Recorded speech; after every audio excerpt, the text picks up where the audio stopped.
మాదన్నగారు, జహాపన, మనము చిన్నపిల్లలం కావడానికి ఏదైనా ఉపాయం ఉన్నదేమో ఆలోచించండి.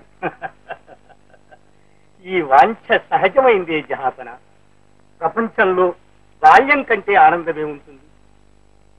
ఇలా హాయిగా గానం చేస్తున్న పిల్లలకు రేపు పెళ్ళై సంసార బాధ్యతలు నెత్తిన పడితే వాళ్ళ బ్రతుకు ఎంత భారమవుతుందో చూడండి. అందులో అనుకూల దాంపత్యం కాకపోతే వారి బ్రతుకు ప్రత్యక్ష నరకమే సుమండి.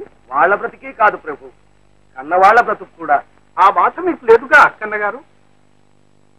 మీ మేనల్లుడు గోపన్న ఇక్కడే ఉంటాడని మాదన్నగారు అన్నప్పుడే మేము గ్రహించాం. ఏమంటారు మౌలి సాబ్?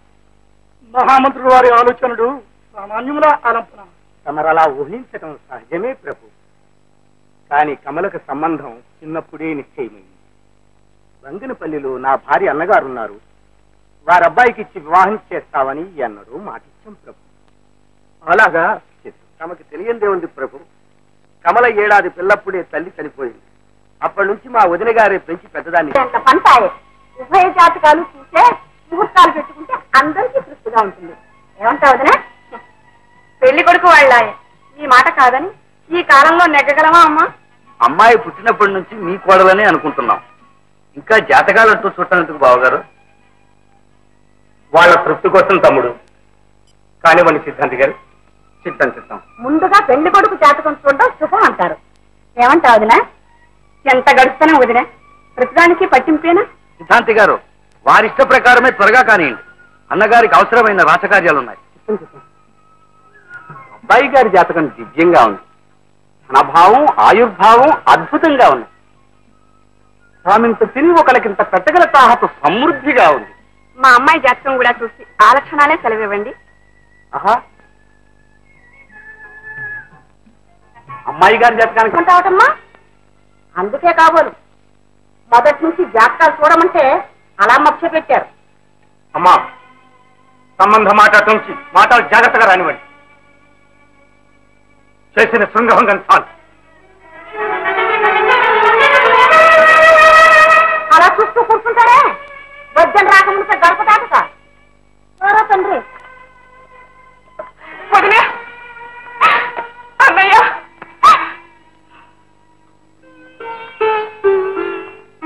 క్షమించండి స్వామి, మీరెన్ని చెప్పినా నా మనసు అహిక వాంఛల మీదకి పోవటం లేదు. సర్వబంధాలు తెలుసుకుని సర్వేశ్వరుని అనుగ్రహం సాధించాలనుకునే వారికి వివాహం బంధం కాదా స్వామి? బంధించవలసింది మనస్సును కాని కర్మానుబంధమైన దేహాన్ని కాదు.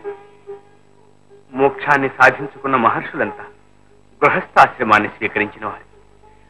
పరమాత్ముడు ఆ శ్రీరామచంద్రుడు సహితం దాంపత్య జీవితాన్ని గడిపిన వాడే నాయన. వివాహం సాధనకి ఎన్నడూ అడ్డురాదు. తమ ఆజ్ఞను శిరసాహిస్తాను స్వామి. ఆ శ్రీరామచంద్రుడు తప్పక అనుగ్రహిస్తాడు. పునర్దర్శనం సమయం వచ్చింది. మీ అన్నయ్య తీరా సమయానికి ఇలా గొంతుకొస్తాడని అన్నాడు అనుకుని ఈ సంబంధమే చేస్తామని ఊరంతా చెప్పామే. ఇప్పుడు మన పరువు ఏం కావాలి? కల్పించని గ్రహాలను నమ్ముకొని అయిన సంబంధాన్ని కాదంటాడా? అయిన సంబంధం అని నేను ఎంతో తాపత్రయపడ్డాను. కమల వాళ్ల కోడలైతే నా పుట్టింటి బాంధవ్యం 4 కాలాల పాటు నిలుస్తుందని ఆశపడ్డాను. అంటుంది దేనికన్నయ్య? కమల బ్రతుకలా రాచుంటే ఎవరేం చేయగలరు?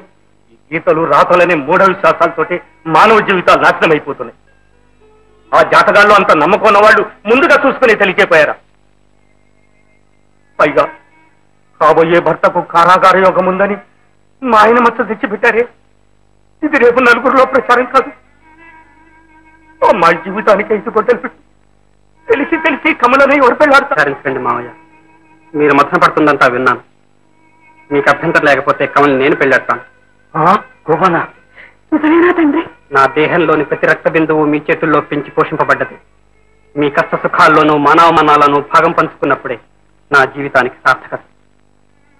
గోపన్నా, కమలను పెళ్ళాడిన వారికి కారాగ్రహ ప్రాప్తుందంట. ఆ రామానుగ్రహం ఉన్నంత వరకు ఈ నవగ్రహాలు ఏమీ చేయలేవు. నా రాముని సాక్షిగా చెప్తున్నాను, కమల్ని నేను పెళ్ళాడతాను. గోపన్న, 10 మందిలో మా పరువు నిలుతావు నాయన. పెద్దలనే వాళ్ళందరికీ బుద్ధి వచ్చేట్టు చేశావు. మన ఉభయ వంశాలకి కీర్తి తెచ్చావు నాయన.